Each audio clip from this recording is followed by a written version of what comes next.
Bismillah. Assalamualaikum warahmatullahi wabarakatuh. Sebelum kita mulai, apa suara saya bisa didengar dengan jelas?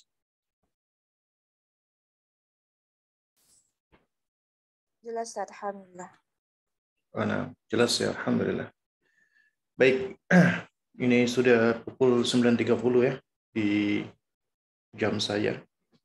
Kita mulai ya. Bismillah. Innal hamdalillah nahmaduhu wa nasta'inuhu wa nastaghfiruhu wa natubu ilaih wa na'udzu billahi min syururi anfusina wa min sayyiati a'malina. Man yahdihillahu fala mudilla lahu wa may yudlil fala hadiya lahu. Asyhadu an la ilaha illallah wahdahu la syarika lah wa asyhadu anna Muhammadan abduhu wa rasuluh la nabiyya ba'dahu amma ba'du fa inna asdaqal kalami kalamullah wa khairal hadi hadi Muhammadin sallallahu alaihi wa ala alihi wa sallam wa syarrul umuri muhdatsatuha wa kullu muhdatsatin bid'ah wa kullu bid'atin dhalalah wa kullu dhalalatin fin nari amma ba'du. Jamaah sekalian, para ayah dan para bunda, ikhwan dan akhwat, rahimani wa rahimakumullah. Alhamdulillah, kita bersyukur kepada Allah Azza wa Jalla, yang mana segala sanjungan dan pujian hanyalah miliknya semata, dan hanya kita haturkan untuknya saja, yang tidak ada ilah yang hak untuk disembah kecuali hanya Allah Subhanahu wa Ta'ala semata. Dan salawat dan salam semoga senantiasa terlimpahkan kepada Nabi besar Muhammad bin Abdullah sallallahu alaihi wa ala alihi wasallam, dan juga kepada keluarga-keluarga beliau yang suci, sahabat-sahabat beliau yang mulia, dan siapa saja yang mengikuti mereka hingga kelak hari kiamat. Jamaah sekalian yang dimuliakan Allah, alhamdulillah di pagi hari ini kita diperkenankan untuk bersua kembali melanjutkan kajian kita Thalathatul Usul, 3 landasan utama, karya dari Syekhul Islam Muhammad bin Abdul Wahhab rahimahullahu ta'ala. Dan kita sudah sampai di bagian yang terakhir dari risalah ini, yaitu Al-Aslu Tsalitsu, ya, yaitu pokok atau landasan yang ketiga dari Thalathatul Usul atau Al-Usulul Tsalatsah. Ya, dari 3 pondasi, 3 fundamen, 3 landasan utama yang wajib diketahui oleh seorang muslim yang akan ditanyakan ketika manusia dia telah meninggal dunia, ya, pada saat mereka berada di kuburannya. Allah akan tanya. Maksud saya, Allah mengutus malaikat untuk bertanya, ya, man rabbuka wa madinuka wa man nabiyuka. Kita sudah membahas di pertemuan-pertemuan yang sudah lewat tentang al-aslul awal, man rabbuka. Kemudian kita juga sudah membahas, ya, di bahasan kita yang lalu al-aslu tsani, yaitu ma'rifatu dinil Islam bil adillah. Ya, dan kita juga sudah membahas dari bahasan-bahasan tentang arkanul Islam, arkanul iman, dan ihsan. Ya, di pertemuan yang terakhir kita juga sudah menyebutkan tentang ihsan, berikut dalilnya dan juga dalil yang disebutkan oleh Syekhul Islam, yaitu hadis Jibril alaihissalam.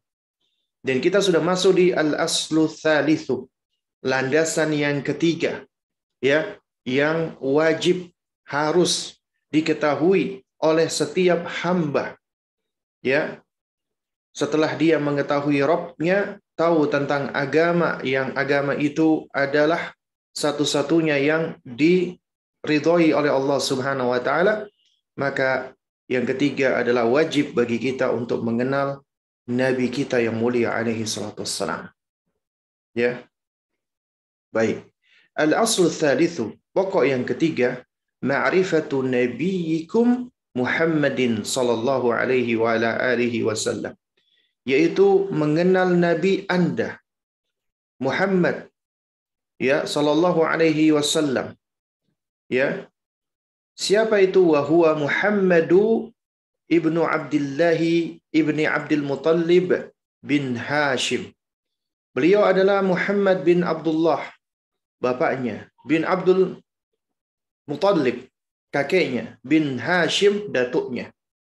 Ya, wa Hashimun min Quraisyin. Hashim, datuknya Rasulullah, adalah termasuk dari Quraisy, ya, dari kabilah atau suku Quraisy. Ya, Quraisy juga namanya orang, ya. Wa Quraisyun minal Arabi. Dan suku Quraisy itu dari bangsa Arab. Wal Arabu min dzurriyyati Ismailah. Dan bangsa Arab adalah dari keturunan Ismail bin Ibrahim al-Khalil. Alaihi wa ala nabiyyina afdhalus salati wassalam. Ismail adalah keturunan dari, ya, Nabi yang mulia, Khalilullah, kekasih Allah, Ibrahim, ya, alaihi wa ala nabiyyina afdhalus salati wassalam. Ya, semoga atas beliau dan atas nabi kita salawat dan salam yang paling utama. Ya. Jadi dari sini jemaah sekalian dimulakan Allah Subhanahu wa taala, kita diajar oleh Syekhul Islam Muhammad bin Abdul Wahhab rahimahullah dari pondasi atau landasan ketiga ini. Yang pertama adalah mengenal nasabnya Nabi kita, nama dan nasab Nabi kita yang mulia alaihi salatu wassalam. Karena tidak layak bagi seseorang ketika dia mencintai seseorang tapi dia tidak kenal, nggak tahu nasabnya. Anda saja apabila Anda ingin menikah, ya, atau Anda ingin bersahabat-sahabat dekat, yaitu mengharuskan Anda mengenal siapa orang tuanya. Dan kalau perlu juga mengetahui siapa kakeknya dan seterusnya. Apalagi di dalam urfnya bangsa Arab, nasab itu penting. Ya, nasab itu suatu hal yang penting sekali. Dan agama kita menjaga hal ini. Nah, karena itu suatu hal yang aib apabila kita tidak mengenal nasabnya Rasulullah SAW. Ya, setidaknya, ya, 3 orang ini, yaitu 3 orang dari, ya, ayah, kakek dan datuknya Rasulullah SAW. Muhammad bin Abdullah bin Abdul Muttalib bin Hashim. Ya. Dan Hashim keturunan dari Quraisy, dan Quraisy dari bangsa Arab dari keturunan Ismail, Ismail putranya Ibrahim, ya, al-Khalil, alaihima wa ala nabiyyina afdhalus salati wassalam. Ya.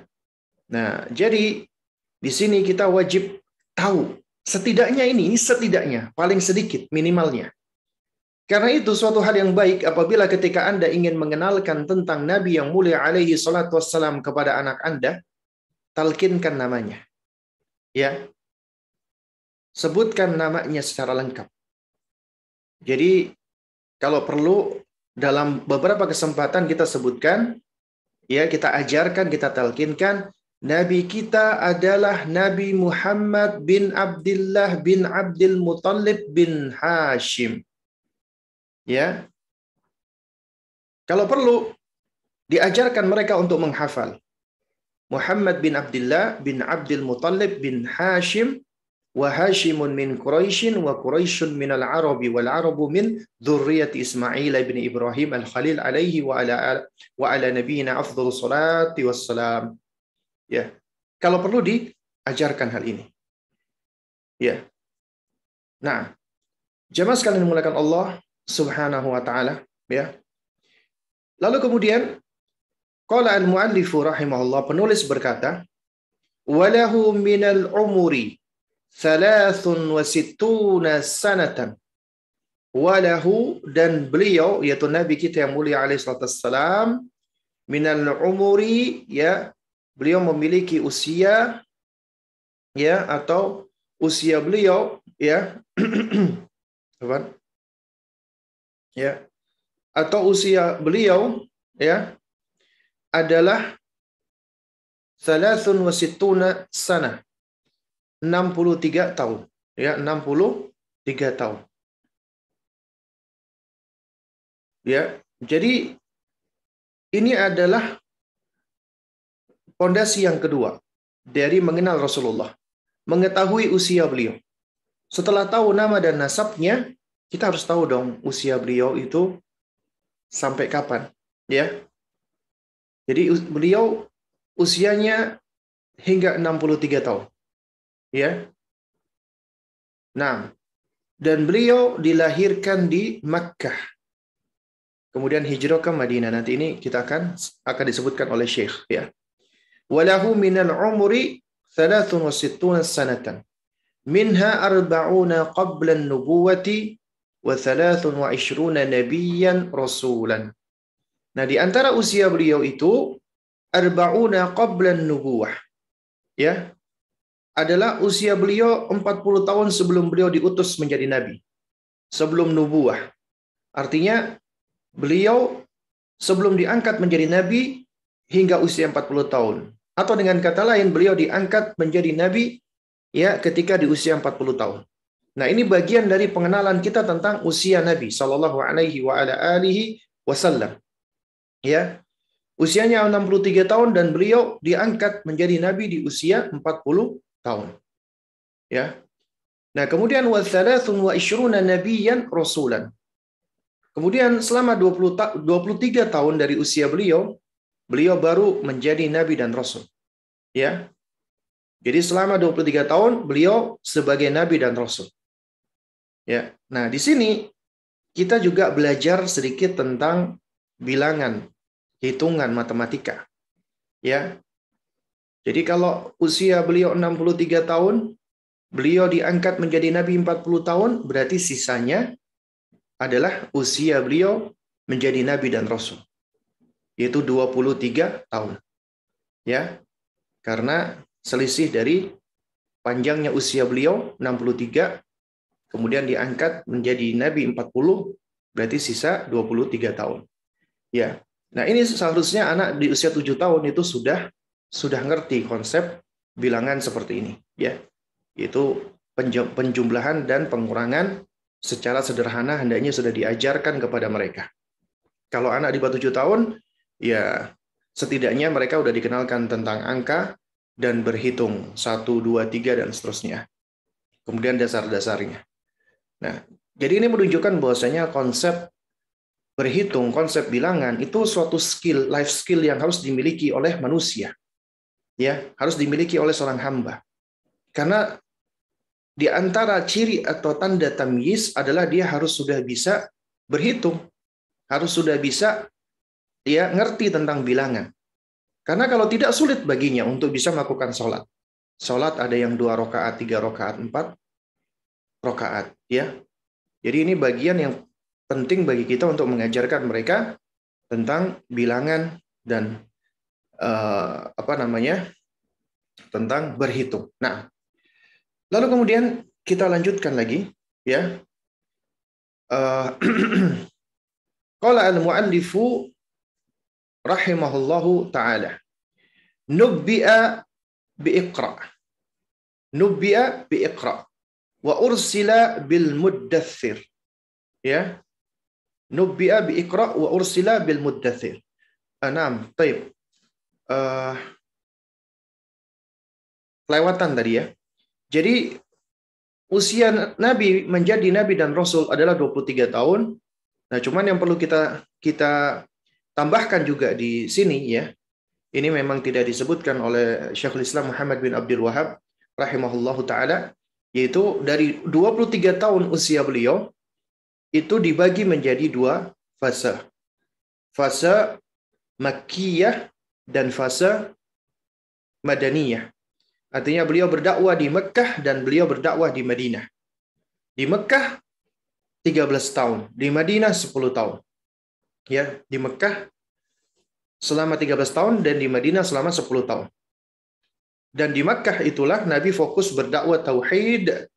Baru kemudian setelah di Madinah, Nabi sudah mulai masuk ke dalam tahapan, yaitu tahapan hijrah dan jihad, mendirikan daulah Islamiyah. Nah, jika ada yang bertanya, ya, apakah Nabi Muhammad SAW itu seorang nabi ataukah seorang rasul? Maka jawabannya beliau adalah nabi dan rasul. Jawabannya adalah beliau nabi dan rasul. Kedua-duanya. Seorang nabi dan seorang rasul sekaligus.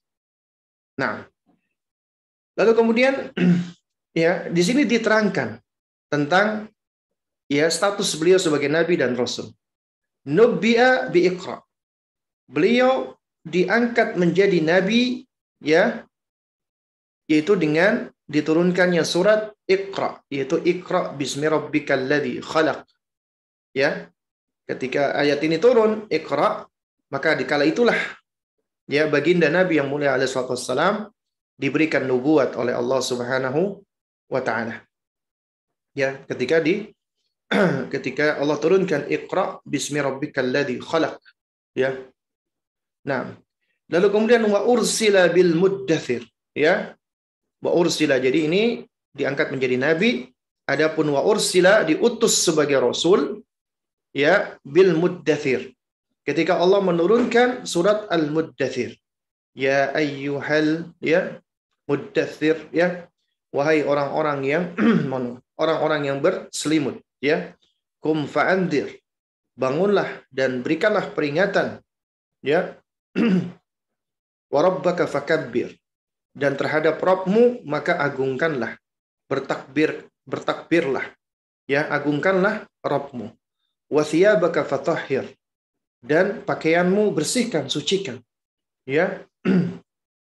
Nah, jadi di surat Al-Muddathir ini ketika turun, barulah baginda Nabi yang mulia alaihi salatu wassalam, beliau diangkat menjadi rasul. Nah, lalu kemudian Syekhul Islam Muhammad bin Abdul Wahhab rahimahullahu taala, beliau melanjutkan penjelasannya, ya, wa baladuhu Makkah, dan negeri beliau, ya, artinya tempat tinggal beliau adalah Makkah, ya.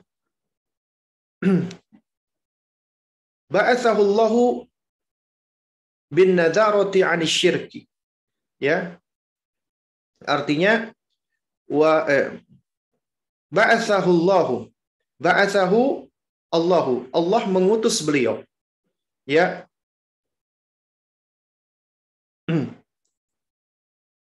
Ya, Allah Subhanahu wa taala mengutus beliau bin nidharati 'anil syirki. Dalam rangka untuk apa? Untuk memberikan peringatan dari kesyirikan. Wa yad'u ila tauhid, dan berdakwah mengajak kepada tauhid. Ya.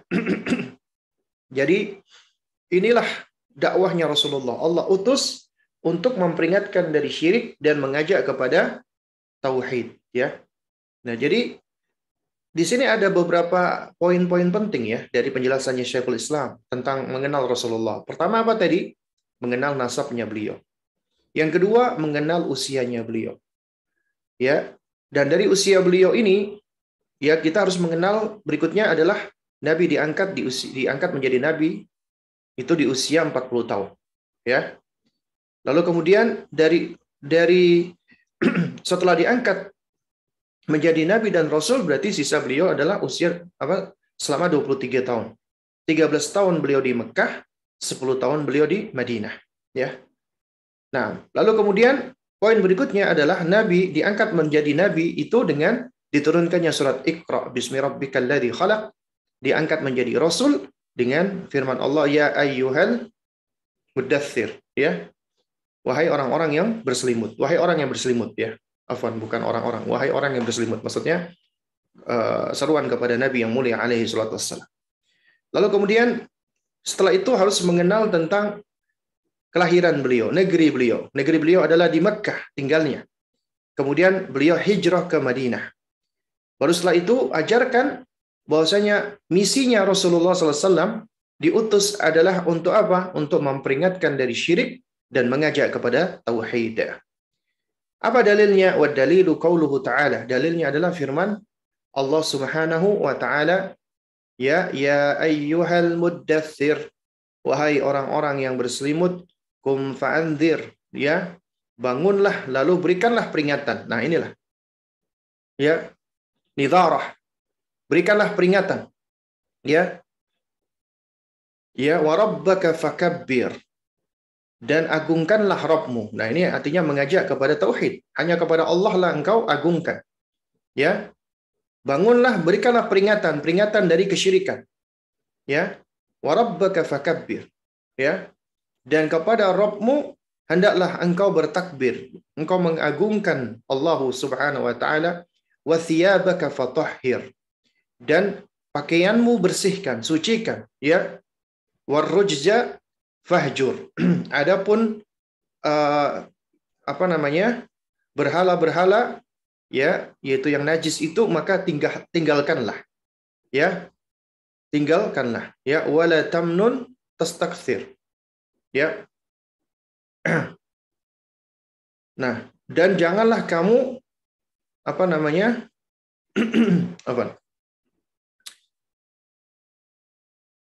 wala tamnun tastakthir wali rabbika fasbir. Nah, lalu kemudian, ya, janganlah kamu memberi, ya, janganlah kamu ketika memberi dengan mengharapkan dengan tujuan untuk mendapatkan imbalan yang lebih banyak lagi. Ya, itu maknanya. Wala tamnun tastakthir wali rabbika fasbir. Dan hanya kepada Rabbmu lah engkau hendaknya bersabar. Nah, kemudian Syekhul Islam Muhammad bin Abdul Wahhab rahimahullah, beliau menerangkan maknanya, ya, tafsir dari ayat ini. Dan ini adalah suatu hal yang sangat berfaedah sekali. Ya, wa makna kum fa'andzir. Jadi yang pertama, ya ayyuhal muddatsir, tentunya seruannya adalah untuk Nabi sallallahu alaihi wasallam. Ketika itu beliau sedang berselimut, ya. Karena ketika Nabi mendapatkan, ya, nubuwat itu begitu berat. Nabi sampai berkeringat dingin, sampai badannya meriang, ya. Namun beliau punya istri yang luar biasa, Ibunda Khadijah radhiyallahu taala anha, yang sangat mengenal Nabi sallallahu alaihi wasallam. Ya, beliau yang selalu membesarkan hati Rasulullah sallallahu alaihi wa ala alihi wasallam. Ya. Nah, lalu kemudian Allah ya menyeru Rasulullah, ya ayyuhal muddatsir, wahai orang yang berselimut, kum, bangunlah, bangkitlah, fa'andzir, berikanlah peringatan. Makna kum fa'andzir yundhiru 'anis syirki wa yad'u ila tauhid. Ya, yaitu yundhiru 'anis syirki, memperingatkan dari, ya, kesyirikan, wa yad'u ila tauhid, dan mengajak kepada tauhid. Ya. Ini makna yang pertama, kum fa'andzir. Kemudian wa rabbaka fakabbir, dan kepada Rabbmu maka agungkanlah. Ya. Jadi agungkanlah Rabbmu, ai, ya, azimhu bitauhid, yaitu agungkanlah dengan mentauhidkannya, dengan beribadah hanya kepadanya semata. Wa thiyabaka fatahhir. Ya, adapun bajumu, pakaianmu, maka sucikanlah, bersihkanlah. Maknanya adalah ai tahhir a'malaka minasyirki. Bersihkanlah amal-amalmu, sucikanlah amal perbuatanmu dari kesyirikan. Ya, warrujza fahjur. Ya, adapun berhala-berhala, ya. Jadi makna ar-rujza sini itu seringkali diterjemahkan dengan kata berhala, karena makna asalnya adalah suatu hal yang najis, ya. Maka fahjur, tinggalkanlah. Maka katakan di sini oleh Syekh, ya, ar-rujzu maknanya adalah al-asnamu. Ya, maknanya adalah al-asnam. Jamak dari kata sonam, yaitu berhala, patung-patung yang disembah, ya, atau monumen-monumen atau yang semisalnya yang disembah. Ya. Fahjur, tinggalkanlah, ya. Yaitu dari kata apa? Wahajruha, meninggalkan asnam tadi, yaitu tarkuha, ya, wa ahliha, meninggalkan patung tersebut dan pelaku-pelakunya. Ya, dihajar, ditinggalkan, diboikot, diisolir. Ya, wal bara'atu minha wa ahliha. Wal bara'atu artinya berlepas diri, ya. Berlepas diri.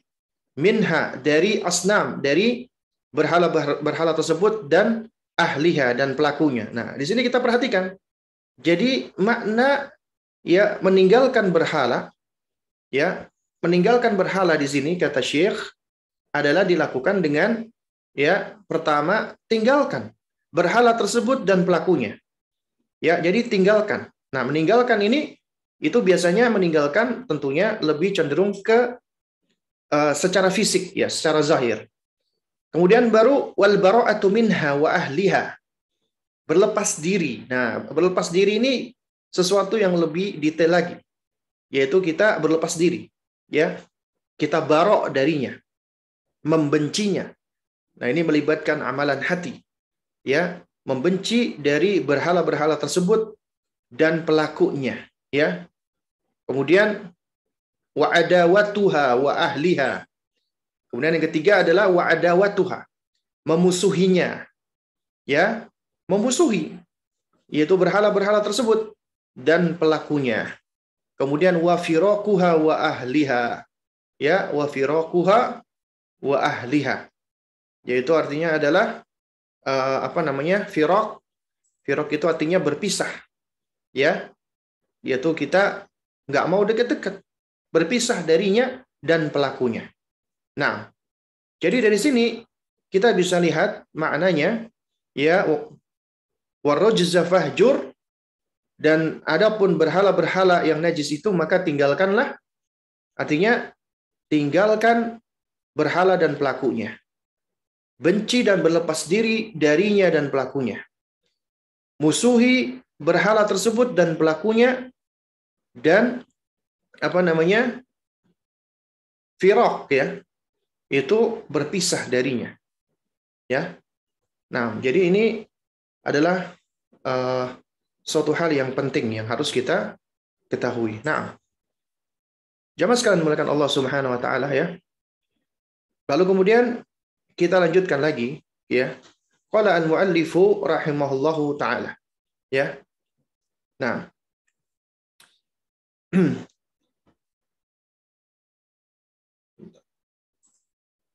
nah, sini, ya.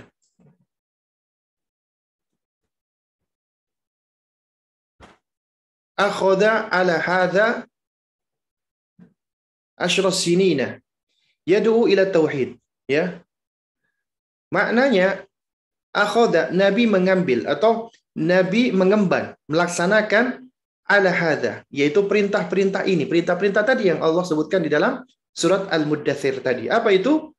Yaitu memberikan peringatan dari tauhid, mengajak kepada memperingatkan dari syirik, mengajak kepada tauhid, kemudian mengagungkan Allah, mensucikan amalan-amalan dari kesyirikan, dan meninggalkan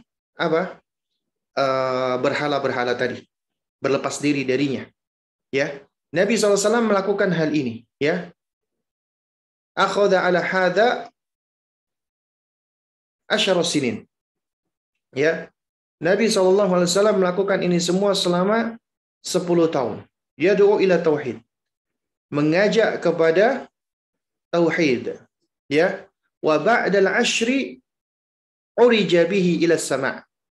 Nah, jadi perhatikan, ya. Bukan artinya Nabi di Mekah 10 tahun, tidak. Jadi di sini Syekh ingin menjelaskan, Nabi fokus melakukan tadi, yaitu di dalam surat Al-Muddathir tadi selama 10 tahun. Kemudian setelah 10 tahun tadi, berarti di usia berapa? Usia 50 tahun, ya kan? Nabi diutus usia 40. Ya, kemudian wa ba'dal ashri, setelah 10 tahun Nabi berdakwah, mendakwahkan tauhid, dia tak henti-hentinya, maka Nabi mengalami berbagai macam kesulitan. Ya, itulah terjadinya amul hazn, ya. Amul huzn, ya. Tahun kesedihan. Istri beliau yang beliau sayangi meninggal dunia. Tak lama kemudian paman beliau pun juga wafat. Akhirnya Nabi merasa sedih. Maka Allah Subhanahu wa taala menghibur Rasulullah dengan cara, ya, urija bihi ila sama'. Nabi di-mi'rajkan, diangkat ke langit. Ya, Nabi di-mi'rajkan, diangkat oleh Allah ke langit. Itu dalam peristiwa Isra Mi'raj. Wa furidat alaihi shalawatul khamsu. Dan diwajibkan kepada beliau salat 5 waktu. Nah, di dalam riwayat memang disebutkan, ya, riwayat tentang Isra Mi'raj, ya. Itu riwayatnya cukup panjang, ya. Dan itu juga kisah yang menarik yang kita bisa mengambil banyak manfaatnya, ya. Itu awalnya Allah memberikan perintah salat 50 kali. Kemudian Nabi SAW itu beberapa kali meminta keringanan, rukhsah kepada Allah. Setelah bersua dengan Nabiullah Musa alaihissalam. Ya.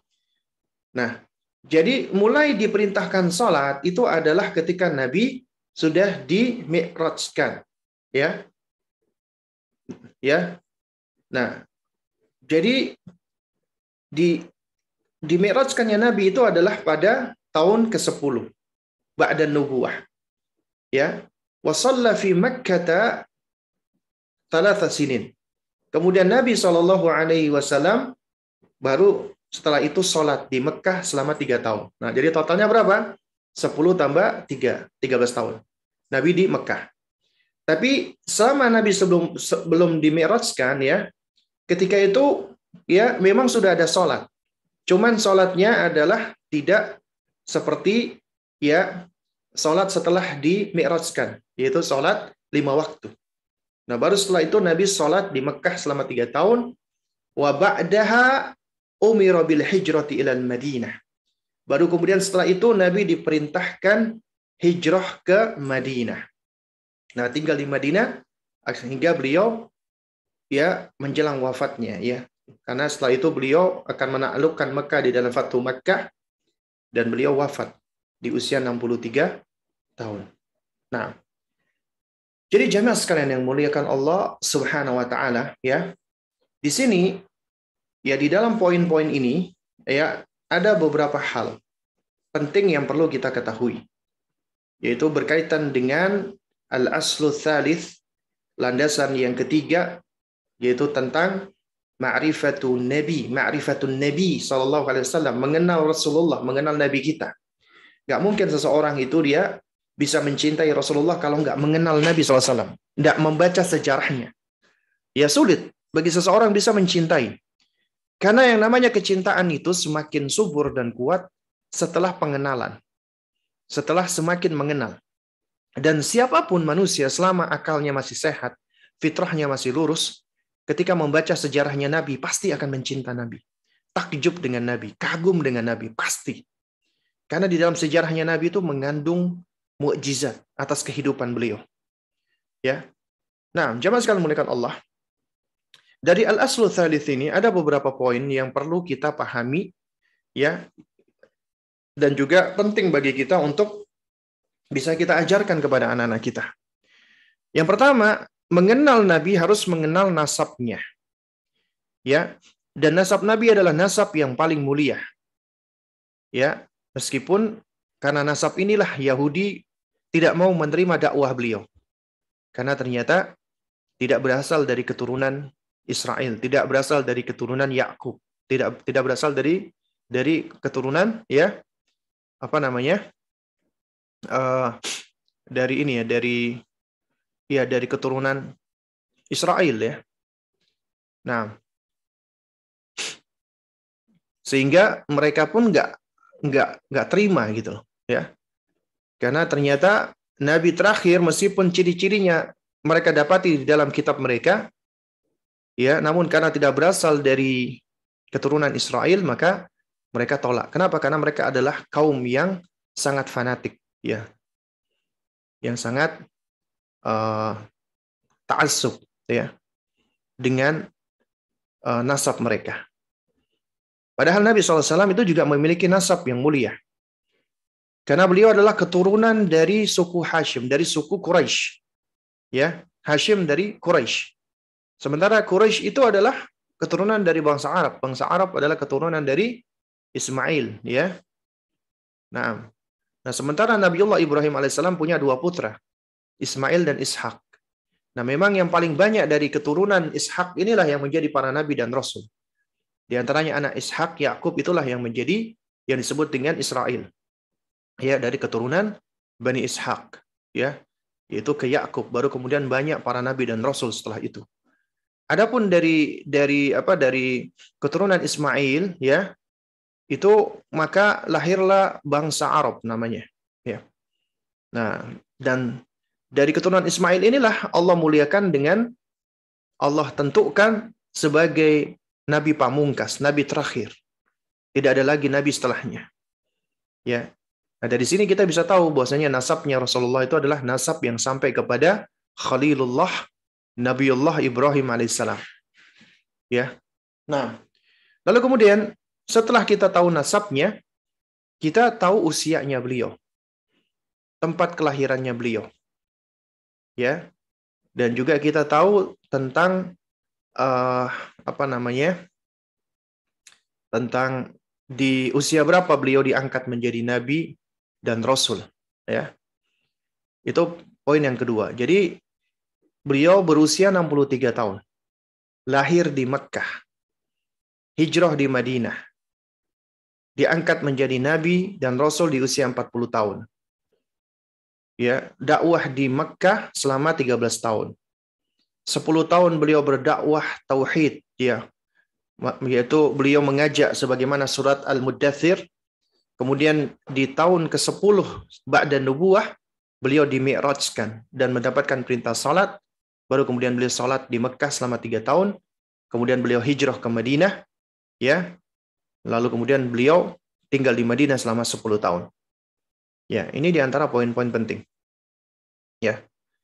Nah, jadi mengenal usia beliau dan juga mengenali tentang fase kenabian Rasulullah Shallallahu Alaihi Wasallam. Ya. Nah, lalu kemudian yang berikutnya yang perlu kita ketahui, Nabi diangkat menjadi nabi ketika Allah turunkan surat Iqra. Ketika itu Nabi sedang bertahannuts, ya, sedang menyendiri. Dan kemudian Nabi diangkat menjadi Rasul ketika Allah menurunkan surat Al-Muddathir, ya, menjadi diturunkan surat Al-Muddathir. Dan saat itulah baru Nabi berdakwah secara jahriyah. Sebelumnya Nabi berdakwah secara sirriyah. Nabi berdakwah secara persuasif. Ya, sembunyi-sembunyi dulu. Mulai dari orang-orang yang terdekat dengan beliau. Dimulai dari rumah beliau. Makanya masuk Islam pertama kali adalah orang-orang yang berada di dalam rumah beliau. Istri beliau, Khadijah. Kemudian juga Sayyidina Ali radhiyallahu taala anhu ketika itu dititipkan oleh ayahnya Abu Thalib yang dalam keadaan kesulitan ekonomi, ya. Maka Sayyidina Ali dititipkan di rumahnya Rasulullah. Beliau dididik oleh ibunda Khadijah dan Rasulullah. Ya. Nah, sehingga anak-anak yang pertama kali masuk Islam adalah beliau, Sayyidina Ali. Kemudian sahabat dekatnya Rasulullah, Abu Bakar radhiyallahu taala anhu, ya. Nah, lalu kemudian beliau pun akhirnya berdakwah pelan-pelan sehingga dakwah ini mulai menyebar. Dan ketika itu beliau membuat majelis di rumahnya Al-Arqam. Makanya dakwah beliau pertama kali itu, ya, beliau berdakwah di rumah Al-Arqam, ya. Nah, sampai akhirnya Allah perintahkan beliau untuk berdakwah secara jahriyah, terang-terangan. Yaitu dengan Allah Subhanahu wa taala menurunkan surat Al-Muddathir, ya. Nah, lalu kemudian setelah itu Nabi SAW secara terang-terangan, ya, berdakwah, maka dikala itulah Nabi mulai mendapatkan banyak penentangan-penentangan. Ya. Dan ini menunjukkan bahwasannya manusia, meskipun Allah sudah karuniakan kepada mereka fitrah yang asalnya berada di atas tauhid, di atas iman, tapi ternyata fitrah-fitrah tersebut rusak. Dan yang paling utama merusak fitrah adalah apa? Pola asuh. Ini menjadi pelajaran bagi kita. Pola asuh. Kok bisa? Iya, karena kata Nabi SAW, "Ma min mauludin illa yuladu 'alal fitrah." Setiap anak yang dilahirkan itu berada di atas fitrah. Tapi yang merusak siapa? Orang tuanya. Berarti dari pola asuhnya. Fa'abawahu yuhawwidanihi wa yunassiranihi wa yumajjisanihi. Orang tuanya menjadikan dia Yahudi, Nasrani, ataupun Majusi. Jadi yang merusak fitrah adalah orang tua. Nah, selain itu juga syaitan. Karena Allah Subhanahu wa taala berfirman di dalam sebuah hadis qudsi, ya, Rasulullah SAW bersabda, Allah Subhanahu wa taala berfirman, "Ya khalaqtu ibadi hunafa." Aku ciptakan hamba-hambaku itu hanif, lurus. Artinya berada di atas fitrah. Ya. Lurus, hanif. Ya. Kemudian Thumma atathumu syayatin fajtalathum an dinihim. Kemudian datang syaitan-syaitan memalingkan mereka dari agama mereka. Ya. Jadi yang memalingkan itu fitrah. Dari fitrah adalah syaitan. Nah, oleh karena itu, jamaah sekalian oleh karena Allah, ya. Ketika kesyirikan pertama kali itu terjadi di zamannya Nabi Nuh alaihissalam, maka itulah kezaliman yang pertama kali. Ya, kezaliman yang paling besar yang pertama kali dilakukan oleh manusia di zamannya Nabi Nuh alaihissalam. Ya, sehingga akhirnya Allah Subhanahu wa taala, ya, Allah bersihkan mereka dan Allah selamatkan orang-orang yang bertauhid yang menaiki perahunya Nabi Nuh. Artinya setelah banjir atau tsunami besar itu, yang selamat hanya orang-orang beriman dan bertauhid. Yang selamat, ya. Hanyalah orang-orang beriman dan bertauhid. Ya, lalu kemudian maka berkembanglah keturunan Nuh alaihissalam. Karena Nabi Nuh tidak hanya memiliki satu orang anak. Ya, beliau memiliki beberapa anak. Nah, di antara anaknya beliau ada yang kafir. Ada yang kafir. Itu disebutkan namanya adalah Kan'an, ya. Dia adalah yang kafir. Ibunya juga wanita kafirah. Istrinya maksudnya. Ya, istrinya Nabi Nuh alaihissalam. Nah, tapi beliau juga punya anak-anak yang juga taat. Nah, dan juga orang-orang atau yang mengikuti beliau, tapi jumlahnya sedikit, nggak banyak. Ya, makanya Allah sebutkan wa ma amana ma'ahu illa qalil. Ya, dan tidaklah beriman atau mengimani bersama dengan Nabi Nuh alaihissalam kecuali sedikit. Tapi dari sedikit ini akhirnya beranak pinak lagi. Ya. Tapi orang-orang musyrik udah Allah habiskan. Nah, lalu kemudian mulailah, ya, berikutnya, ya, mulai lagi manusia jauh dari ilmu, akhirnya mulai lagi muncul kesyirikan. Oleh karena itu makanya, ya, berhala-berhala di zamannya Nabi Nuh alaihissalam, yaitu orang-orang saleh yang diabadikan dalam bentuk monumen dan patung, ya, yang sudah luluh lantak, ya, itu ternyata ketika, ya, beberapa ratus tahun kemudian, itu ada seorang Arab, ya, yang dikatakan sebagai ahli arkeologi. Dia melakukan penggalian, akhirnya dia menemukan patung-patung tersebut, berhala tersebut. Ya. Lalu kemudian berhala-berhala tersebut dia bagi-bagikan ke beberapa kabilah dan itulah dijadikan sebagai sesembahan-sesembahan selain Allah. Ya. Mereka mengenal Allah, mereka meyakini Allah sebagai pencipta. Allah yang menciptakan mereka dan alam semesta. Nah, tapi karena kebodohan mereka, hilangnya ilmu, ya, dan diwafatkannya oleh Allah para ulama, sehingga yang tersisa adalah orang-orang bodoh. Lalu akhirnya mereka pun tertipu dengan syaitan, ya, karena tentunya yang memalingkan manusia dari jalan Allah adalah syaitan. Ya, mereka tertipu oleh syaitan. Lalu kemudian mereka pun akhirnya menjadikan berhala-berhala tadi sebagai sarana untuk mendekatkan diri kepada Allah. Jadi bukan artinya mereka tidak menyembah Allah. Tapi di samping menyembah Allah, mereka juga menyembah selain Allah. Itulah kesyirikan. Ya. Jadi bukan artinya syirik itu cuma menyembah patung kemudian tidak menyembah Allah. Memang ada orang-orang musyrik seperti itu. Ya, musyrik-musyrik yang tulen. Mereka jelas-jelas menyekutukan Allah, tapi ya kesyirikannya orang-orang Arab, ya, mereka itu masih meyakini Allah, masih menyembah Allah, tapi juga menyembah selain Allah. Dan ini yang sekarang ini juga dialami oleh sebagian kaum muslimin saat ini. Ya, ini yang juga dialami oleh sebagian kaum muslimin saat ini, di mana mereka, ya, lantaran kejahilan, ya, mereka sadar nggak sadar jatuh kepada kesyirikan, ya. Nah, inilah yang Allah Subhanahu wa taala abadikan di dalam Al-Qur'an, ya. Yaitu ketika Allah Azza wa Jalla yang menjelaskan tentang mereka di dalam surat Az-Zumar, ya. Ayat ketiga, ya, Allah Subhanahu wa taala mengatakan ala lillahi dinul khalis. Ketahuilah bagi Allah lah agama yang murni, agama yang bersih dari kesyirikan tentunya, ya. Jadi ad-dinu al-khalis, agama yang murni, agama yang bersih, agama yang suci dari kesyirikan. Kemudian Allah Subhanahu wa taala ceritakan, ya, tentang orang-orang musyrikin Arab Quraisy, walladzina takhadhu min duni, ya, walladzina takhadhu min dunihi awliya'a, dan mereka orang-orang yang menjadikan, ya, adanya penolong-penolong, ya, adanya, ya, wali-wali selain Allah Subhanahu wa taala, yaitu penolong-penolong selain Allah Subhanahu wa taala. Artinya mengambil mereka sebagai penolong, sebagai pelindung selain Allah Subhanahu wa taala. Ini coba perhatikan, Allah mengatakan walladzina takhadhu min dunihi awliya. Ya, adapun mereka yang menjadikan selain Allah itu sebagai aulia, wali. Wali di sini artinya penolong, pelindung. Jadi mereka memohon perlindungan. Ya, mereka menjadikan selain Allah ini sebagai penolong-penolong mereka. Ya. Mereka mengatakan, "Ma na'buduhum." Kami enggak menyembah berhala-berhala tersebut. Kami enggak menyembahnya.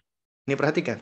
"Ma na'buduhum illa liyuqarribuna ilallahi zulfa." Melainkan liyuqarribuna, agar bisa mendekatkan diri kami ilallah, kepada Allah, zulfa, dengan sedekat-dekatnya. Coba perhatikan tujuan mereka. Ya, ketika mereka, ya, menyiapkan patung-patung orang-orang saleh, ya, itu sejatinya mereka bukan sekedar menyembah patung, tidak. Mereka meyakini karena patung-patung yang mereka dapatkan dari zamannya Nabi Nuh alaihissalam, ya, yang dibuat oleh orang-orang juhala itu, ya, seperti siapa namanya? Seperti Latta, Manat, Uzza, dan seterusnya, ya. Itu awalnya di antara patung-patung itu adalah nama-namanya orang-orang saleh di zaman Nabi Nuh alaihissalam. Orang-orang saleh. Ya. Nah, lalu kemudian syaitan datang membisikkan ketika orang-orang saleh itu meninggal dunia agar menunjukkan bukti cinta kepada orang saleh dengan cara mengenang mereka. Dibuatlah patung-patung. Awalnya untuk dikenang, kemudian muncul generasi berikutnya yang lebih jahil lagi, kemudian diperintahkan oleh syaitan, ya, untuk apa ya kakek nenek kalian membuat patung-patung ini kalau tidak dalam rangka untuk, ya, dimuliakan dan diagungkan. Akhirnya mereka pun tawaf. Jadi kesyirikan pertama kali itu adalah ketika mereka tawaf, mengelilingi patung-patung tersebut. Ya.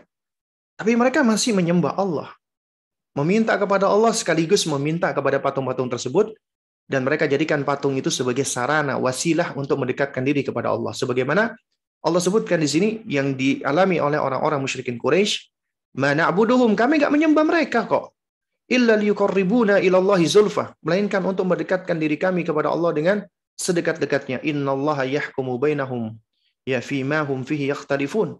Innallaha la yahdi man huwa kadzibun kaffar." Ya. Kata Allah Subhanahu wa taala, ya, sungguh Allah akan memberikan keputusan di antara mereka tentang apa yang telah mereka perselisihkan. Sungguh Allah tidak memberikan petunjuk kepada para pendusta dan orang-orang yang ingkar, ya, orang-orang yang, ya, kafar, ya. Nah, ayat ini menunjukkan bahwa mereka sebenarnya meyakini Allah yang menciptakan, Allah yang memberi rezeki, Allah yang menghidupkan, mematikan. Rububiyahnya Allah Subhanahu wa taala itu suatu hal yang ditetapkan mereka. Ya. Tapi secara uluhiyah, ibadah, ubudiyah, mereka jadikan patung-patung tadi, berhala-berhala tadi sebagai sarana untuk mendekatkan diri kepada Allah. Karena mereka melabeli atau memberikan atribut kepada makhluk yang berupa patung-patung tadi, atribut ketuhanan yang bisa memberikan madarat atau manfaat, atau bahkan yang bisa mendatangkan apa yang mereka inginkan. Akhirnya mereka pun meminta-minta kepada patung tersebut.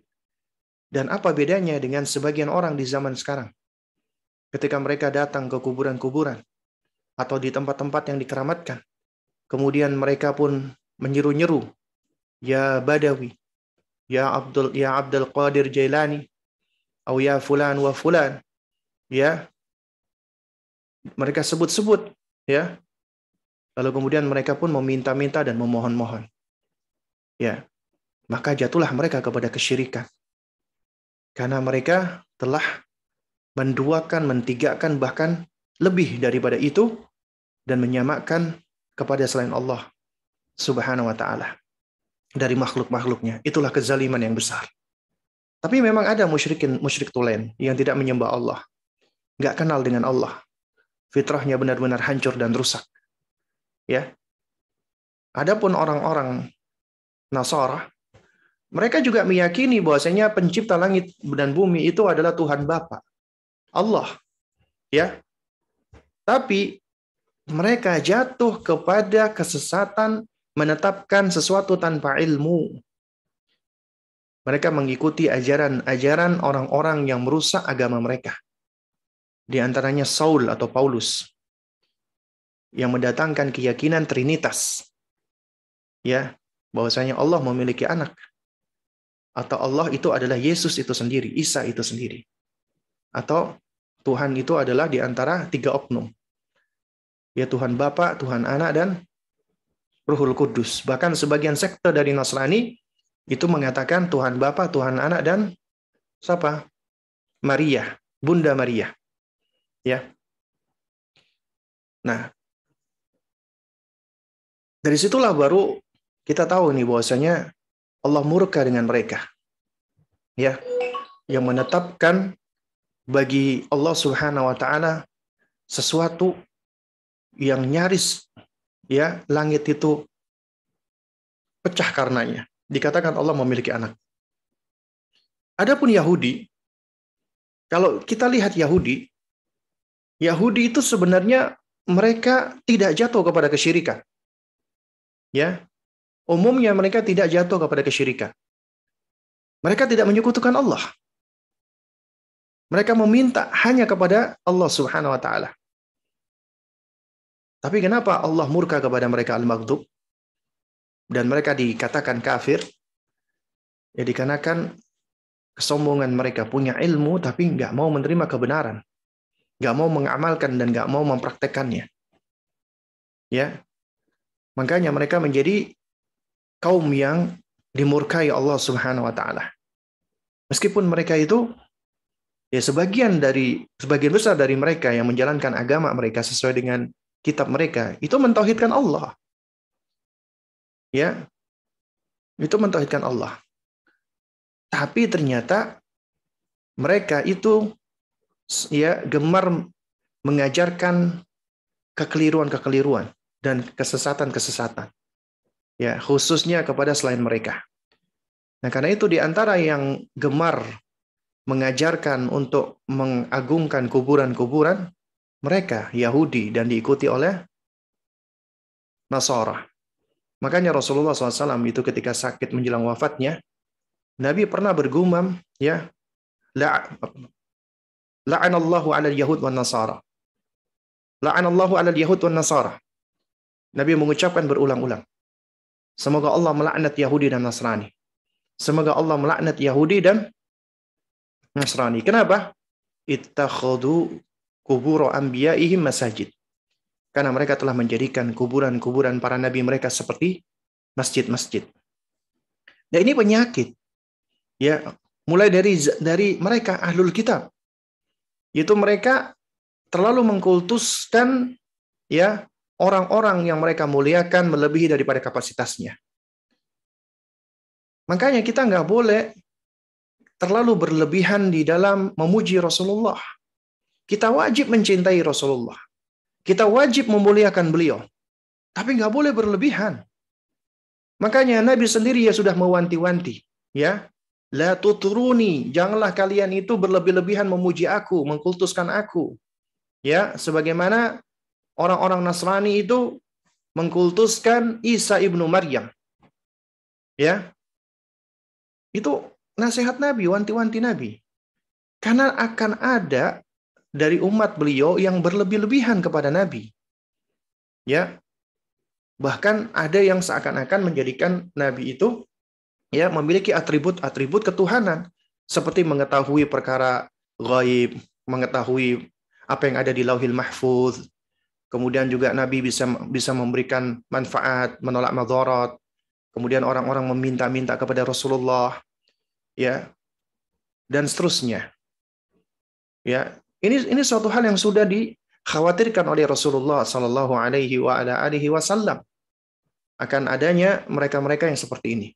Karena itu ya jamaah sekalian, kalau kita perhatikan di antara hikmah Allah, Allah uji Nabi kita dengan Allah wafatkan semua anak laki-laki beliau. Sebagai manusia, beliau bersedih nggak? Bersedih. Itu ujian buat beliau. Makanya ujian bagi para nabi dan rasul itu berat, apalagi nabi kita. Banyak di antara kita, para orang tua, ketika kehilangan anak ya, kita sedihnya luar biasa, seakan-akan dunia ini sempit. Bahkan dunia ini kiamat. Bagi kita, kehilangan anak yang kita kasihi, yang kita sayangi. Padahal apa yang kita hadapi itu, sejatinya, nggak ada apa-apanya dibandingkan apa yang dialami oleh Rasulullah. Semua anak laki-laki beliau meninggal dunia. Ya, yang hidup hingga Nabi diangkat menjadi Nabi dan Rasul itu hanya anak perempuannya saja. Ya, tapi anak laki-laki beliau wafat. Bahkan ketika Allah karuniakan kepada beliau, ya, bayi laki-laki bernama Ibrahim, ya, dari seorang wanita bernama Maria Al-Qibtiyah, ya, Nabi begitu bahagianya. Tapi ternyata Allah wafatkan Ibrahim ini. Sehingga ketika Nabi mengunjungi Ibrahim, ya, dalam kondisi sakit, tidak lama kemudian wafat di dalam pelukan beliau, Nabi menangis. Karena beliau manusia. Sampai-sampai ya Abdurrahman bin Auf yang ketika itu mengikuti Nabi, dan di dalam riwayat yang lain juga disebutkan Anas bin Malik, ya, itu bertanya kepada Rasulullah, di antaranya Abdurrahman bin Auf, ya Rasulullah, kenapa Anda menangis? Bukankah Anda melarang kami untuk menangisi jenazah atau mayit? Ya, baru Nabi menjelaskan ketika itu, ya, wahai Abdurrahman, bahwasanya tangisanku ini, tangisan kita ini adalah tangisan rahmat. Dan man la yarham la yurham, siapa yang tidak menyayangi, maka dia tidak disayangi.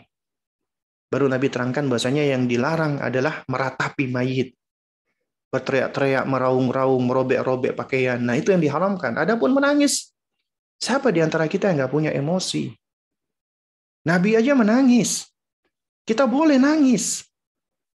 Pada saat anak kita atau orang yang kita sayangi tidak ada, boleh menangis. Yang nggak boleh kita meratapi, berlebihan, seakan-akan kita nggak terima dengan keputusan Allah. Nabi tentunya orang yang paling ridho dengan keputusan Allah. Tapi tetap beliau sayang dengan anaknya Ibrahim. Jamaah sekalian, mudahkan Allah Subhanahu wa taala, ya. Allah wafatkan Ibrahim. Di antara hikmahnya, kata para ulama, sekiranya Allah izinkan, ya, ada di antara keturunan laki-laki Rasulullah nasabnya langsung kepada Nabi, itu dikhawatirkan akan menjadikan manusia-manusia berikutnya sangat-sangat mengkultuskan. Bahkan bisa-bisa disembah. Ya. Oleh karena itu Allah izinkan yang hidup adalah putri beliau. Di antaranya Fatimah yang menikah dengan Sayyidina Ali radhiyallahu taala anhu. Ya. Nah, oleh karena itu makanya jamaah sekalian, di zaman ini juga ada di antara mereka yang berlebihan mengkultuskan keturunan Hasan dan Hussein. Ya, yang disebut dengan habaib. Kita wajib memuliakan, mencintai keturunan Rasulullah. Kita juga mencintai mereka, para habaib. Tapi yang kita jauh lebih cintai adalah tauhid, al-haq.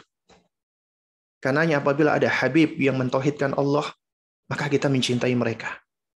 Tapi kalau ada misalnya habib yang mengajarkan kepada kekufuran, pluralisme agama, atau mengajak kepada aliran sesat seperti Syiah, atau mengajak untuk mengagungkan kuburan, maka nasab tidak bisa menyelamatkan seseorang.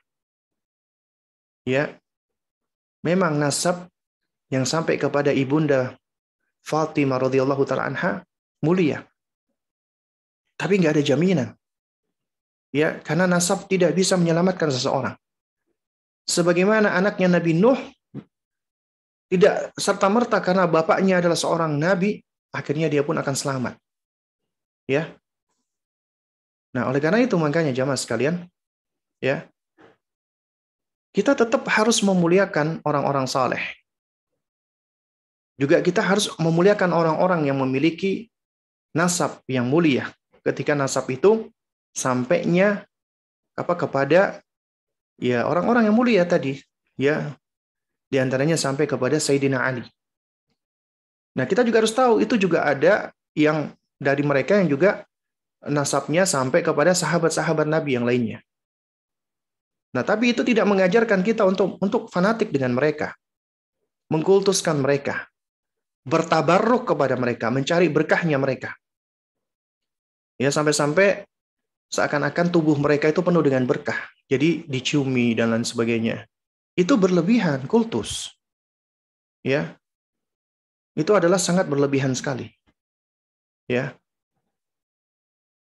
Jamaah sekalian yang dimuliakan Allah Subhanahu wa taala, ya. Karena itulah pentingnya bagi kita untuk terus memahami tentang esensi dari dakwah Rasulullah, mengajak kepada tauhid, menegakkan haknya Allah yang paling tinggi, yaitu beribadah hanya kepadanya semata.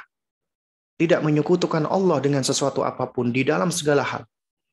Baik ketika kita berdoa, bertawakal, ya, berharap, takut, salat, zakat, semuanya karena Allah. Ya. Nah, oleh karena itu jamaah sekalian dimuliakan Allah Subhanahu wa taala, ya. Letak kemuliaan seseorang itu tidak serta-merta ada pada nasabnya. Karena tidak ada jaminan nasab itu menyelamatkan seseorang. Ya. Karena jaminan keselamatan seseorang ada pada hidayah Allah, taufik Allah. Ya. Yahdi may yasha, Allah memberikan petunjuk hidayah kepada siapa saja yang Allah kehendaki. Ya. Wa yudlil may yasha, dan Allah sesatkan siapa saja yang Allah kehendaki. Nah, karena Allah adalah Al-Hadi yang Maha memberikan petunjuk. Ya, dan Allah juga bisa meleluasakan seseorang ke dalam kesesatan. Dan tidak ada jaminan bagi kita hari ini kita mendapatkan petunjuk, esok hari atau ketika kita menjelang wafat, kita akan dalam kondisi yang sama. Karena itu Nabi mengajarkan kita, ya, agar kita senantiasa memohon kepada Allah, ya muqallibal qulub tsabbit qalbi ala dinik. Bahkan di dalam salat pun juga kita diajarkan oleh Nabi tentang sifat salat, membaca Al-Fatihah, ihdinas siratal mustaqim. Tunjukilah kami ya Allah jalan yang lurus. Ya, 17 kali sehari minimal kita minta kepada Allah agar Allah senantiasa memberikan kita hidayah.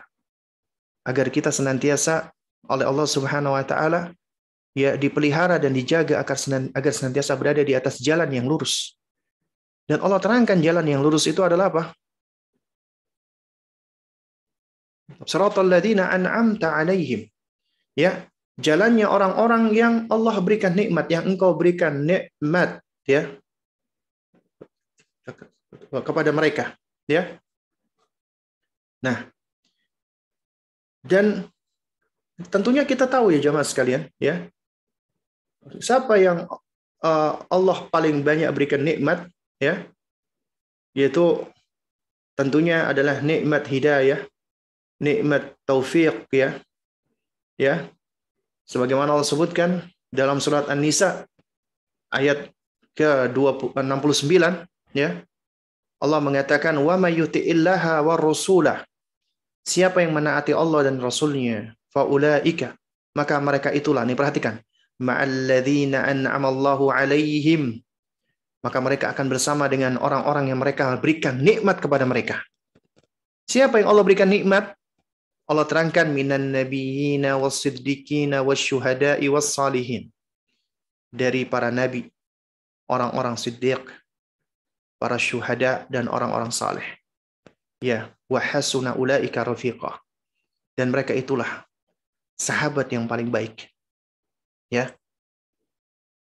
Dan mereka inilah, ya, adalah kawan yang paling utama. Karena tidak ada yang lebih utama lagi melainkan berkawan dengan mereka. Ketika kita dihubungkan dengan mereka, dikaitkan dengan para nabi, para siddiq, syuhada dan salihin. Ya. Dzalikal fadlu minallah. Itulah karunia dari Allah. Wa kafa billahi alimah. Ya. dan cukuplah ya bagi Allah Subhanahu wa taala yang Maha mengetahui, ya. Nah, jadi jamaah sekalian memuliakan Allah Subhanahu wa taala, yang dimaksud ya ulaika yaitu apa namanya? Ma'alladzina an'amallahu alaihim, yaitu alladzina an'amallahu alaihim adalah para nabi, orang-orang siddiq, syuhada dan saleh. Ini sebenarnya kata para ulama, ketika kita membaca firman Allah, berdoa kepada Allah, ihdinas siratal mustaqim, tunjukilah kami jalan yang lurus ya Allah, yaitu jalannya siapa? Siratal ladzina an'amta alaihim, jalannya orang-orang yang engkau berikan nikmat kepada mereka. Nah, ayat ini itu menerangkan tentang siapa yang diberikan nikmat oleh Allah. Para nabi, orang-orang siddiq, orang-orang yang mati syahid, dan orang-orang saleh.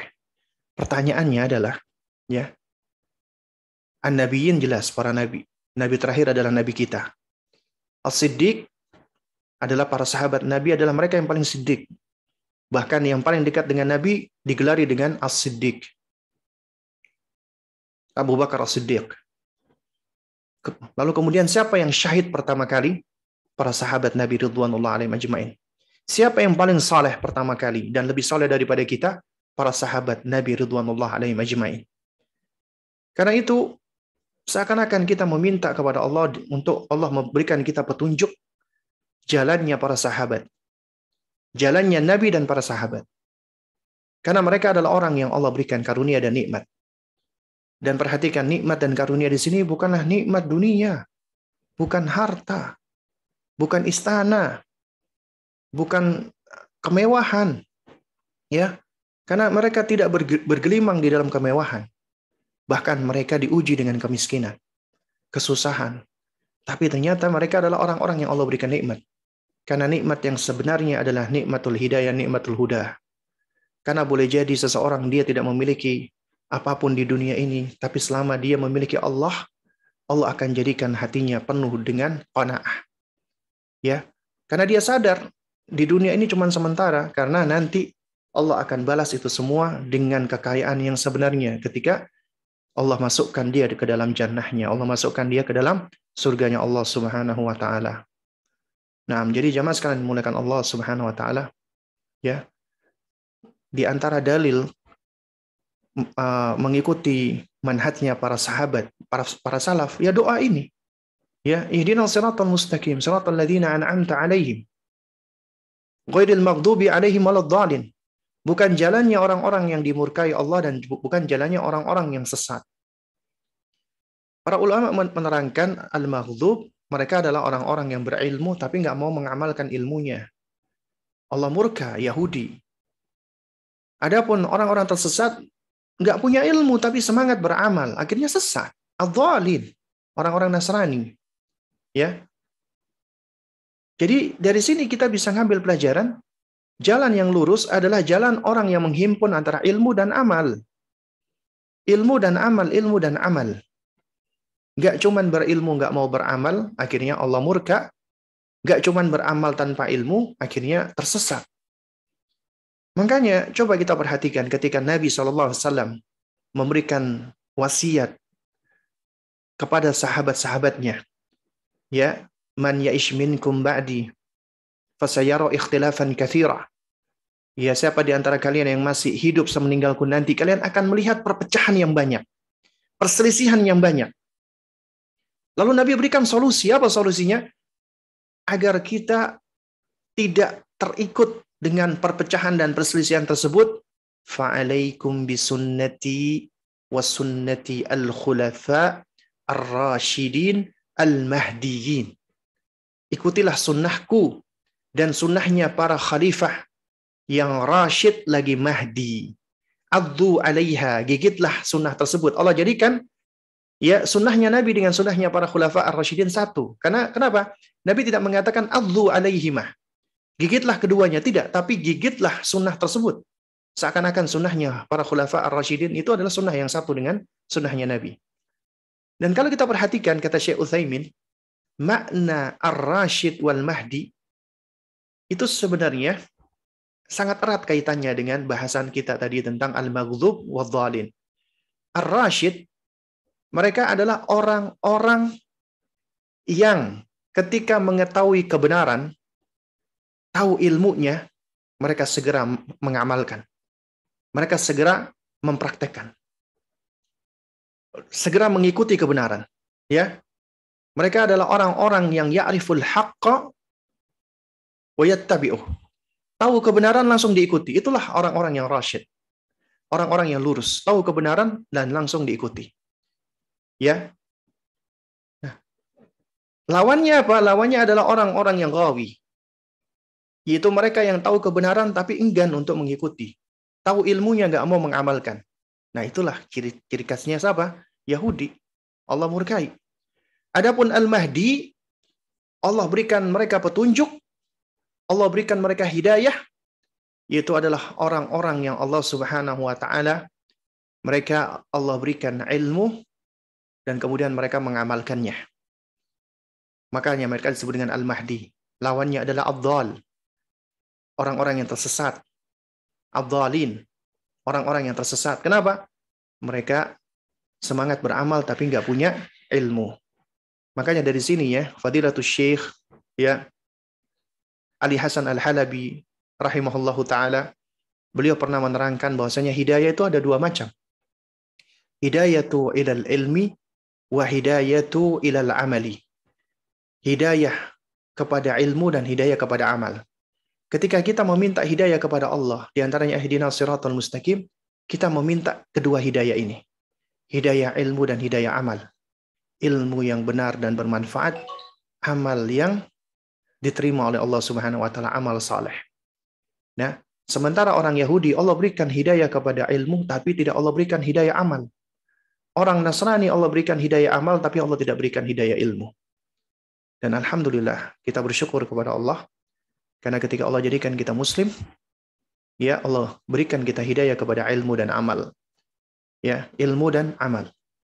Nah, ini dua hal yang tidak bisa terpisahkan. Meskipun kita harus mendahulukan ilmu dulu. Al-ilmu qabla al-qawli wal amal. Tapi setiap kali kita punya ilmu, dipraktekkan dan diamalkan. Ya, setiap kali kita mengetahui kebenaran, wajib mengikuti kebenaran tersebut. Itulah karakternya Ar-Rasyid. Dan itulah karakternya Al-Mahdi. Allah sifatkan mereka 4 sahabat yang mulia ini dengan sifat ini. Ya, mereka adalah Abu Bakar, Umar, Uthman, dan Ali. Ridwanullah alaihim ajma'in. Allah Ta'ala alam bisawab ya. Udah pukul 10.41 ternyata. Nah, mungkin kita sebelum tutup, coba kita lihat ada pertanyaan yang masuk atau tidak. Ini udah ada pertanyaan. Mau tanya soal cium tangan dengan kakak atau kakak ipar atau sepupu yang lebih tua, apa hukumnya? Ya, cium tangan itu urf ya. Itu adalah bagian dari urf. Hukum asal urf adalah mubah. Asalkan ya tidak dianggap sebagai bagian dari ibadah atau tidak berlebih-lebihan dan tidak mengandung kemaksiatan. Ya, kemaksiatan misalnya kakak ipar bukan mahram ya. Jadi jatuhnya dia adalah mahram muaqqat. Mahram muaqqat itu sifatnya adalah memang tidak boleh dinikahi, tapi dia statusnya adalah sama seperti ajnabi. Nggak boleh bersentuhan. Tangan nggak boleh menunjukkan aurat kita kepada ipar misalnya. Ya. Nah, jadi nggak boleh berjabat tangan dengan ipar yang berlainan jenis. Tapi kalau sama-sama laki atau perempuan boleh. Dan juga suatu hal yang diperbolehkan mencium tangan. Karena ini adalah suatu hal yang kembali kepada urf, kembali kepada adat atau kebiasaan. Ya. Jadi tidak termasuk perkara-perkara yang berlebihan. Ya, kecuali kalau sampai menciumnya itu sampai benar-benar dicium lama gitu kan. Tangannya, lalu kemudian sampai membungkukkan badan. Nah, itu hal-hal yang perlu kita hindarkan. Ya cukup kita mencium tangan. Apalagi orang-orang tua, guru kita. Ini adalah urf ya, yang sebenarnya hukum asalnya boleh-boleh saja. Nah, wallahu a'lam. Izin bertanya Ustaz, terkait iman. Apakah iman itu adalah makhluk tersendiri atau memiliki wujud? Seperti yang disebutkan dalam sebuah redaksi, sebuah hadis yang panjang dari Ummul Mukminin Aisyah radhiyallahu taala anha tentang bertaubatnya seorang wanita yang mendatangi penyihir. Kemudian setelah dia melakukan apa yang diperintahkan penyihir itu, keluarlah kuda yang terkekang rantai besi dari dalam dadanya menuju ke atas langit. Itulah iman. Mohon bimbingannya Ustaz. Jazakallah khairan. Yang perlu kita pahami, ya, Nah, ini konsep penting ini. Ya, Allah Subhanahu wa taala menciptakan makhluk alam. Al-alam itu adalah kullu syai'in siwallah. Segala sesuatu selain Allah itulah alam. Dan kita adalah salah satu bagian darinya. Ini kajian yang sudah kita bahas ya di pertemuan-pertemuan yang lalu ya. Ya. Nah, artinya segala sesuatu selain Allah itu makhluk. Allah yang menciptakan. Berarti kita dan amal kita itu ciptaan Allah. Kita dan perbuatan kita ciptaan Allah. Berarti ketika kita berbuat, perbuatan kita juga ciptaan Allah. Dan bagi Allah, Allah mudah untuk mewujudkan ciptaan kita dalam sesuatu apapun sesuai dengan kehendaknya. Seperti misalnya ketika kita diuji di dalam kuburan, bagi mereka yang lulus bisa menjawab ujian atau fitnah kubur, maka Allah lapangkan surganya. Allah lapangkan kuburnya. Allah tampakkan baginya nikmat bisa melihat surga. Dan Allah jadikan amalnya sebagai sahabat yang menyertainya dalam bentuk yang indah. Dalam sosok bentuk yang indah. Ya, yang harum. Sementara orang-orang yang gagal, ya di ujian fitnah kubur, Allah sempit, Allah himpit di dalam kuburannya. Dan Allah tunjukkan tempatnya nanti di neraka. Dia ketakutan luar biasa. Dan Allah wujudkan amalnya. Ini amalnya diwujudkan oleh Allah. Ya, menjadi sosok yang buruk rupa lagi bau. Jadi suatu hal yang mudah bagi Allah Subhanahu wa taala itu mewujudkan. Bahkan Allah Subhanahu wa taala menyebutkan nanti di hari kiamat ya, yaitu as-siyam wal Qur'an yashfa'ani. Puasa dan membaca Al-Qur'an itu dapat memberikan syafaat. Makanya dalam hadis itu disebutkan ya, puasa itu ngomong, bayangkan puasa bisa berbicara. Ini adalah perkara-perkara gaib ya. Puasa bicara kepada Allah Subhanahu wa taala, ya Rabb ya, mana'tuhu wahai Rabb, aku mencegah dia ya dari makan dan minum ya. Maka berikanlah dia syafaat karenaku. Al-Qur'an juga sama ya. Jadi bukan Al-Qur'an ini ya, tapi baca ya, ketika dia membaca Al-Qur'an itu akan menjadi syafaat, menjadi syafi' baginya ya. Bisa menjadi yang memberikan syafaat. Artinya amalan-amalan kita itu bisa diwujudkan oleh Allah menjadi syafaat. Bahkan juga ya, setelah yaumil akhir Allah Subhanahu wa taala wujudkan kematian dalam satu sosok kemudian disembelih. Setelah kematian al-maut itu disembelih, sudah tidak ada lagi kematian setelahnya. Udah nggak ada lagi kematian setelah itu. Nah, jadi ini suatu hal yang mudah bagi Allah Subhanahu wa taala. Jadi suatu hal yang patut kita pahami apabila itu datang dari hadis yang sahih, hadis yang yang riwayat yang makbulah dari Nabi ya, ketika Nabi menyebutkan tentang sesuatu yang perkara gaib ya, maka kita wajib untuk mengimani sebagaimana datangnya. Ya, ketika Allah menyebutkan nanti akan diwujudkan dalam bentuk ini dan itu, apabila ada riwayatnya maka kita membenarkan. Karena semua selain Allah adalah makhluk. Artinya makhluk itu apa sih? Yang diciptakan. Ya. Yang diciptakan oleh Allah Subhanahu wa taala. Nah, apa saja kunci-kunci untuk meraih maqam musyahadah? Mohon bimbingannya Ustaz. Ya, ini berkaitan dengan kajian kita yang lalu ya tentang bab ihsan ya. Ketika ditanya oleh Jibril alaihissalam ya kepada Nabi kita, akhbirni anil ihsan. Ya Muhammad, sampaikan kepadaku apa itu ihsan? Nabi mengatakan, anta udallaha ka'annaka tarahu fa in lam takun tarahu fa innahu yaraka. Engkau beribadah seakan-akan engkau melihat Allah. Itu musyahadah. Seakan-akan bisa melihat Allah. Ya, fa in lam takun tarahu, dan apabila engkau tidak mampu untuk melihatnya, fa innahu yaraka. Sesungguhnya Allah melihatmu. Itulah muraqabah. Memang level tertinggi adalah musyahadah. Di sini kita bisa belajar apa? Bahwasannya yang namanya penglihatan itu tidak harus dengan mata kita. Ya, tidak harus dengan ya dengan al-absar. Tapi kita juga bisa melihat dengan basira, dengan mata hati kita. Mereka orang-orang yang punya level yang paling tinggi, makom yang paling tinggi, itu level ihsan, ketika beribadah mereka itu bisa melihat Allah dengan mata hatinya. Bukan artinya mereka wujudkan dalam benaknya Allah seperti apa, itu nggak boleh, haram. Tapi mereka, saking tingginya level mereka, belum pernah melihat Allah, tapi mereka bisa menghadirkan Seakan-akan mereka melihat Allah. Maka dia katakan ka'annaka tarahu, seakan-akan melihat Allah. Dan ini level yang tidak dimiliki oleh setiap orang. Bahkan untuk meraih level muraqabah saja itu juga bukan suatu hal yang mudah. Karena kuncinya adalah tauhid, ya. Kuncinya adalah tauhid. Jadi Anda apabila ingin meraih level seperti ini, maka Anda harus mendalami untuk mempelajari akidah yang benar, terutama tauhid asma was sifat, mendalami maknanya dan konsekuensinya, karena semakin seseorang mengenal Allah, semakin besar kecintaannya kepada Allah. Ya. Dan kemudian juga akan semakin kuat ilmunya, basirahnya. Ya. Lalu kemudian juga banyak berdoa kepada Allah Subhanahu wa taala. Nah, wallahu a'lam bishawab ya. Kalau ditanya apakah ada amal-amal khusus, ya wallahu a'lam bishawab ya. Intinya adalah kembali kepada itu tadi, sejauh mana hamba itu pengenalannya kepada Allah Subhanahu wa taala. Semakin dia kenal kepada Allah, maka dia akan semakin bertakwa, semakin takut kepada Allah, semakin mencintai Allah, semakin berharap kepada Allah, semakin bertawakal kepada Allah dan seterusnya. Nah, apakah perbedaan memandang Allah di padang mahsyar dengan di surga pada hari kiamat kelak? Wallahu taala a'lam bishawab. Ya, memang disebutkan bahwasanya ya di dalam sejumlah riwayat ya, bahwasanya Allah Subhanahu wa taala itu menampakkan. Tapi wallahu a'lam bishawab ya, itu dijelaskan oleh para ulama ya, banyak manusia yang tidak bisa melihat. Kenapa? Karena bisa memandang wajah Allah itu adalah ziyadah an-ni'mah bagi para penghuni surga, ya, bagi para penghuni surga.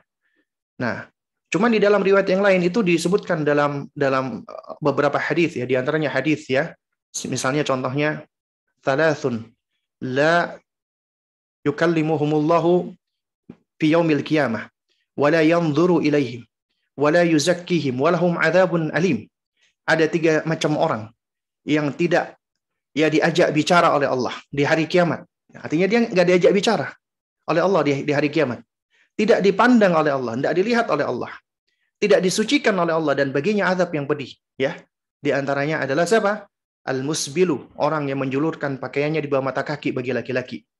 Wal mannan, orang-orang yang mengungkit-ungkit pemberian, udah dikasih, diungkit-ungkit, ya, akhirnya menyakitkan hati orang yang dikasih. Kemudian wal munfiqu sil'ata bil halfil kadzib. Orang yang berjual beli dengan sumpah palsu.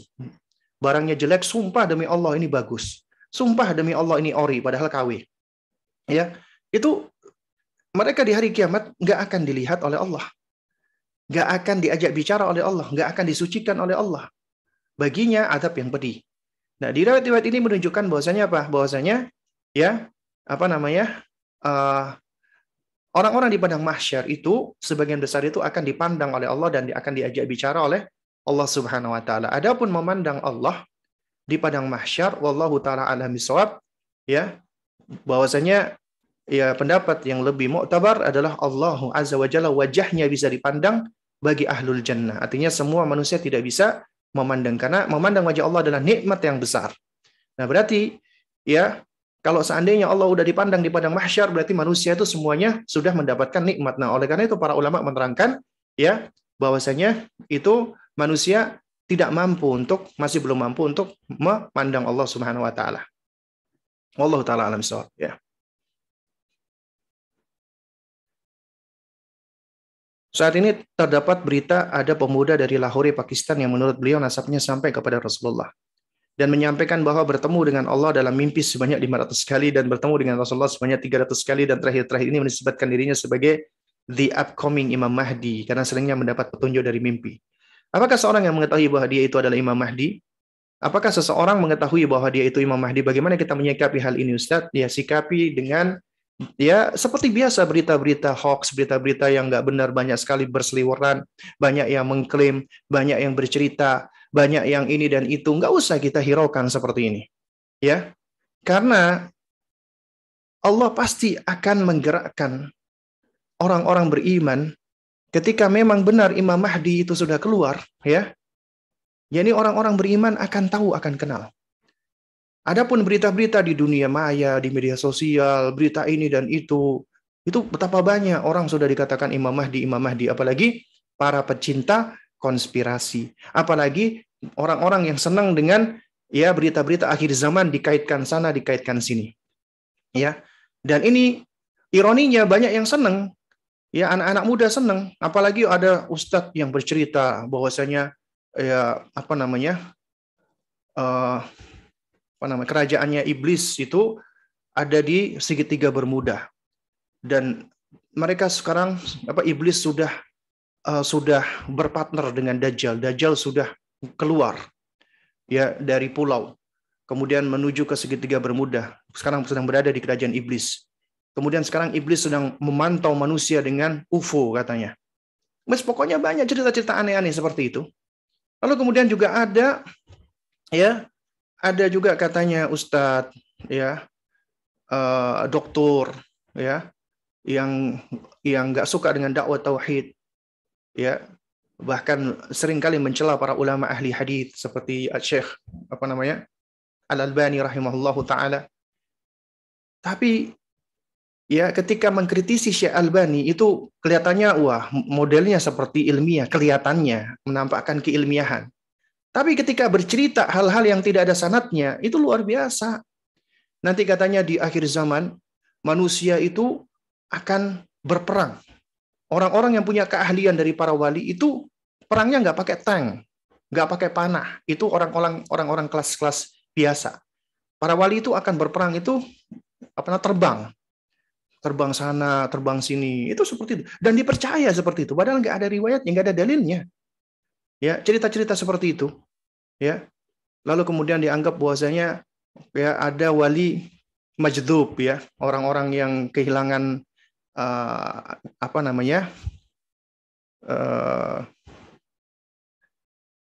akal sehatnya ya, atau ODGJ dikatakan sebagai wali. Dan misalnya ini ada model-model orang-orang seperti ini. Jadi seperti ini kita nggak usah hiraukan. Sibuk dengan menuntut ilmu. Ya, sibuk dengan kita belajar. Masalahnya di dunia maya itu banyak sekali kedustaan. Dari mana Anda tahu? Ini orang benar-benar mimpi 500 kali. Pasti cuman mengklaim. Cuman cerita. Dan semua itu hampir ya bentuk kesesatan. Itu berasal dari cerita-cerita yang dipercaya gitu loh. Nah, apakah ada kesyirikan dalam salawat tarhim? Apa ini? Salawat tarhim itu seperti apa itu? Oh, ini dia. Assalatu wassalamu alaika ya imam al-mujahidin ya Rasulullah. Assalatu wassalamu alaika ya nasiral huda ya khaira khalqillah. Assalatu wassalamu alaika ya nasiral haq ya Rasulullah.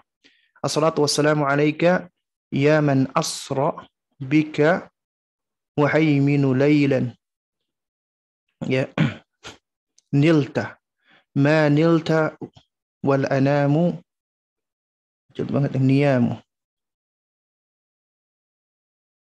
qad taqaddamta lis-salati fasalli kullu man fis sama'i wa anta al-imam wa ila al-muntaha rufi'at kariman wa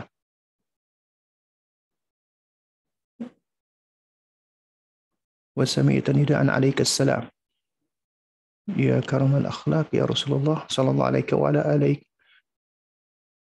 wa ashabuka ajma'in. Kalau saya lihat secara lafaz ya, saya belum ketemu letak kesyirikannya ada di mana. Ya wallahu taala alam bisawab ya. Kalau saya baca secara sekilas ya, maksudnya menyematkan sifat-sifat Allah Subhanahu wa taala ke Nabi yang mulia alaihi salatu wassalam. Ya, jadi sebenarnya kalau ini hanya sebagai sebagai sekedar pujian ya. Maksudnya kita kadang-kadang kan dapati ya, ada penyair ataupun ada seorang khutbah ketika dia menyampaikan sesuatu, kemudian dia memuji Rasulullah ya, asalkan itu tidak berlebihan dan tidak sampai mensifati Nabi dengan sifat-sifat Allah atau memberikan atribut-atribut seperti Tuhan. Ya, maka itu sebenarnya sebagai bentuk pujian adalah suatu hal yang boleh-boleh saja. Asalkan tadi tidak sampai berlebihan. Dan tidak dijadikan sebagai ibadah. Tidak dijadikan sebagai ibadah. Artinya, sholawat itu ibadah. Karena itu apabila Anda ingin bersolawat, ikutilah solawat yang diajarkan Rasulullah. Namun apabila Anda ingin memuji Nabi dengan misalnya menukilkan ada pujian-pujian ya, asalkan tadi tidak mengandung kesyirikan atau gulu yang berlebihan, tidak dinyanyikan dengan alat-alat musik dan tidak dibiasakan, ya itu suatu hal yang hukum asalnya boleh-boleh saja. Ya ini yang saya pahami ya. Ya cuman kalau dijadikan kebiasaan, dibaca setiap mau sholat, kemudian setiap mau doa bacanya ini, maka ini dikhawatirkan bisa jatuh kepada bid'ah. Ya. Nah, kalau dari sisi kesyirikan, ya, wallahu a'lam bishawab, ya.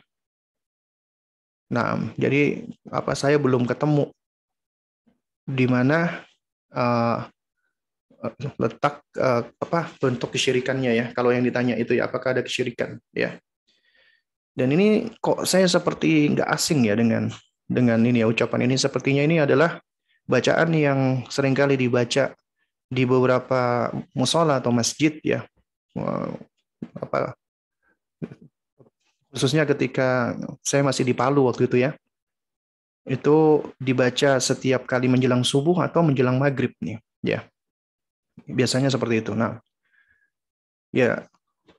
Jadi kalau ditanya apakah ada unsur kesyirikan, wallahu a'lam bishawab ya.